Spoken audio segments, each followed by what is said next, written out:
kila la heri. Tuombe Mungu akutie nguvu, na sisi tuko pamoja nawe kumwomba Mungu akusaidie kazi yako iwe nyepesi na Mungu akuongoze.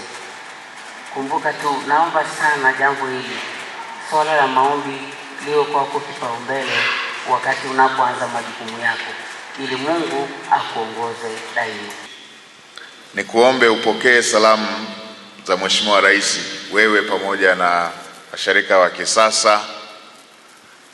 Mama yetu Dr. Samia Suluhu Hassan anawasalimia sana. Anawasalimia sana wana ushirika wa kisasa pamoja na diocese kwa ujumla. Yuko pamoja nanyi, na rai yake ni kwa Watanzania wote kuiombea nchi yetu kuwa wamoja na kuomba amani katika taifa letu.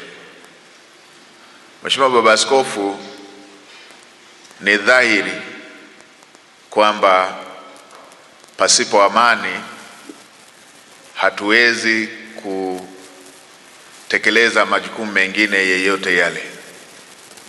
Pasipo amani hatuwezi hata kuendesha ibada. Kwa hiyo ni wajibu wa kila Mtanzania tuendelee kumtanguliza Mungu, tuendelee kuiombea nchi yetu ili iweze kuwa na amani. Pakiwa na amani, tunaweza kutekeleza yale yaliyo matarajio yetu. Tunaweza hata kutatua yale tunayoyaona kuwa ni magumu, huku tukimtanguliza Mungu.